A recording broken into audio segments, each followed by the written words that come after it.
Coco seco, coco seco.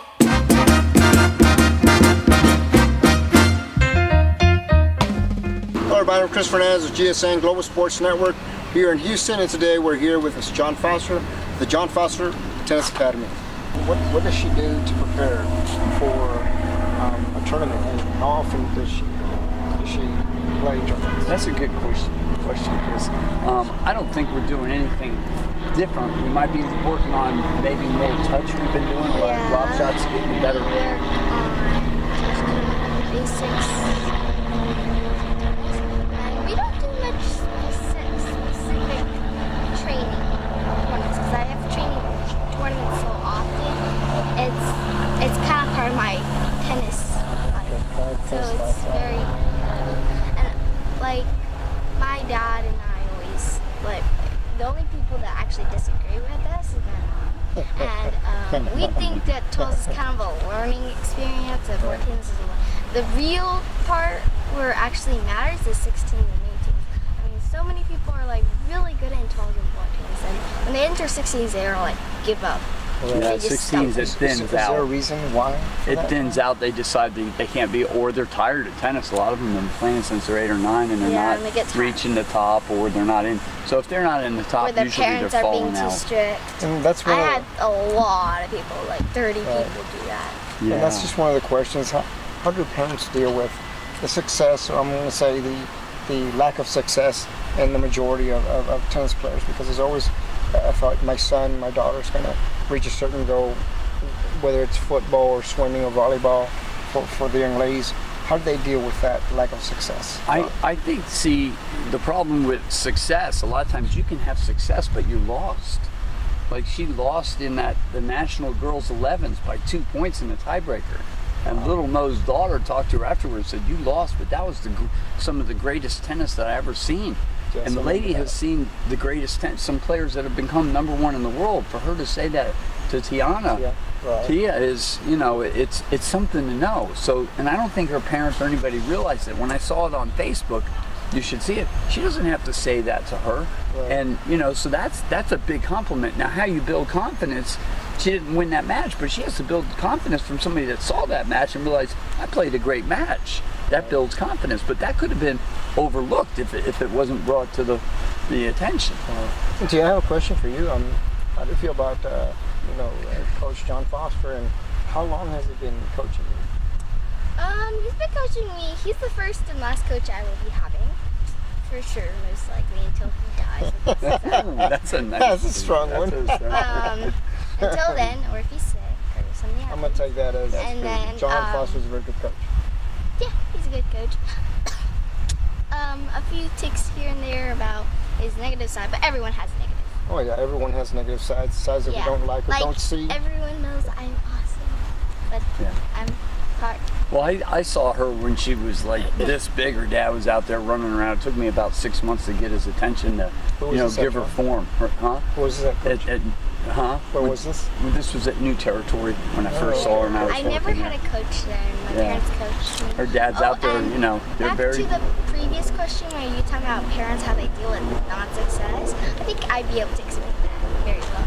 Because my mom's perspective, you suck at tennis, quit tennis. My dad's perspective, okay, you better improve, because if you don't change your attitude, we're not playing. But as long as you improve your attitude, I don't care anymore. That's kind of their mind. Like, it depends on how much they know about tennis. Like my mom, she knows like on-court stuff, but she doesn't know mental and like what it takes to go to exceed or to win during a match. So she kind of takes it too serious, too tough. I mean, that's good in certain ways, but sometimes when it's overdone, it really crushes my mental part. And John, question for you, and as far as technique and what you teach here to the kids here at your academy, what's the most important thing when you're teaching?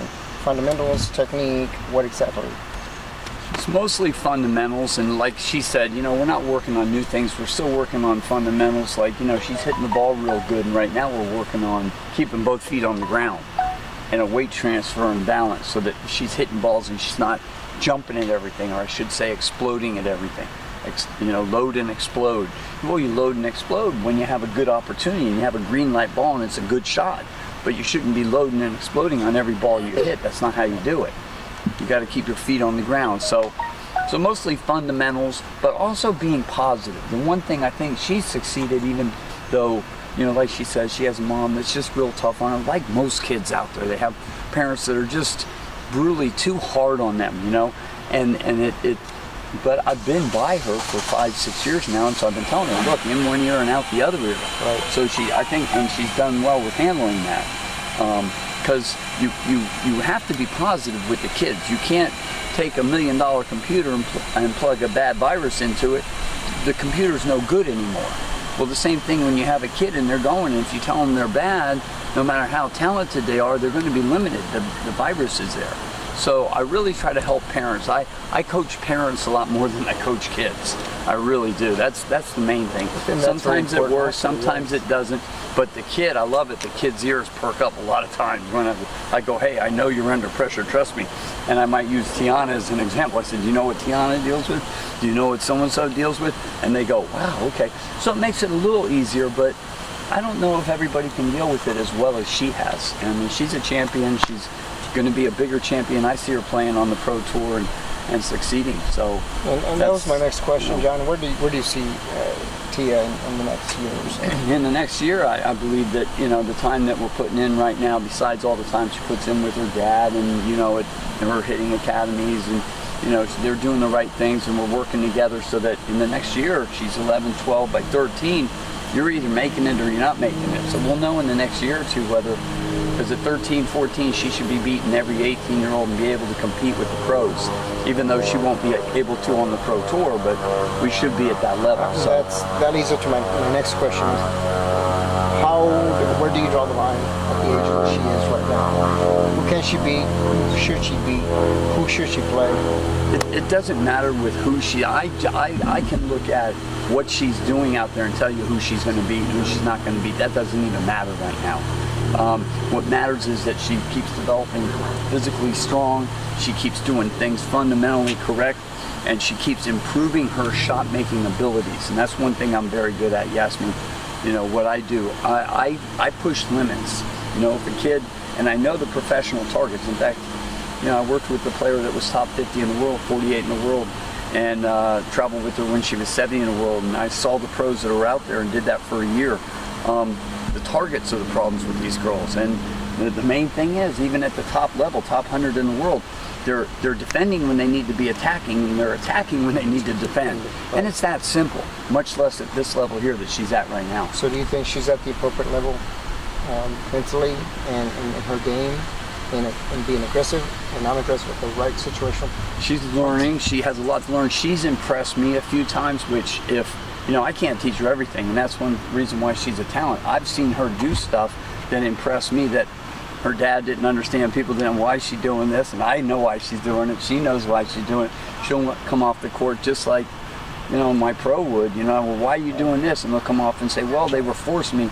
And you really can't see it from the sideline what's going on in the match. Mm-hmm. And I was a player. I reached the pro level. Never got to use my abilities, but I know situations, and I've played enough matches, college, high school, tournaments, many years of competing at a very high level, so I know I can understand. Okay, guys, we're gonna pause for a little bit, and we'll be right back. We're gonna see a little bit of what Coach and Tia have been practicing and training for all these years. We'll be right back. Like this, she goes out. Notice her feet. She's semi-open. She's not going open. And then her crossover step. Boom. Good crossover. Maybe a short ball. She comes up. Nice feet. You're gonna show off your feet now. So these are adjustment steps. A lot of coaches talk about adjustment steps, but they don't even know what it is. Footwork isn't how many balls you get to, it's how well you're set up to hit the ball and your balance. So you can get to every ball, it doesn't mean you have great footwork. Footwork means hitting the ball in your strike zone. You notice every ball I give her, she's hitting that ball pretty much in the same spot every time, the same height. Good. All right, showing some attack shots now with some angles. Right, now this is a modern move right here you're watching, which a lot of coaches still don't teach. Learned this with Dave Porter, who worked with Lee Na for many years. And when I was in China, Dave Porter was showing all the Chinese coaches this, and really turn the hip. Show me the swivel on the feet. Those two swivels. Good. Now I'm going to throw a ball. She's still going to get around and hit her forehand. She's moving with her racket back. Keep it a little higher, Tia. Now on the backswing, like up here. Right. There you go. Good. Good. Loading up. That's loading and exploding. She's always been good about that. Right there. That little move that she does. Load and explode. And she drives right through it with a good finish. There you go. There you go. Good. Inside in. Now she's going to do a little spin move. Inside out. Inside out. Inside in. That's that spin move. We've been working on that. I kind of developed that little move right there. Spin move. Showing the Federer now. Federer. There. Federer going inside out. Now the Federer going down the line. Beautiful, Tia. Nice stuff. Okay. Yeah, the good part about her game is she's aggressive. She can volley. She didn't know she was a good volleyer, but she really is. You can stay on this side. John, and the volley is, for those who don't know, hitting the ball. Of course, hitting the ball out of the air. Hitting the ball out of the air when you come into the net. Her top spin volleys, she hits more top spin volleys than anybody. Top spin volley. So she goes, she'll just take it out of the air. They hit the ball to her. She won't even volley it. Sometimes she scares the other girls because they'll hit the ball to her. Keep the finish, keep the finish. Right, don't try so hard. You're holding it a little tight there. There you go. Yeah, I don't want you to hurt your arm. You're not all warmed up yet either. So there, that's nice. Good. Overhead, her overheads. That was a green dot ball. There, here's her lefty. Look at this. Show off how good. She's really strong lefty. She's just nice. There you go. Pop one. Yeah. There you go. Left, righty. Good. Righty. Righty, lefty. Good. Nice.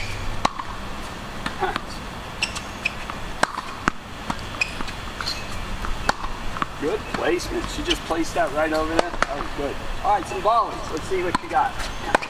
Good. Good. Good. Slow it down. Show me just some good solid volleys. There you go, like that. Good. Good. Go ahead and back pedal. Clear that. Back pedal. Come on in. Split. There you go. Up one. That's all right. Nice. Good. Good. Nice volley. Up. Nice. Up. Up and volley. Good. Nice. Good, Tia. All right. You want to see a couple serves? Let's see some serves. Yeah.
26 that can serve lefty and righty. I have 51 kids altogether.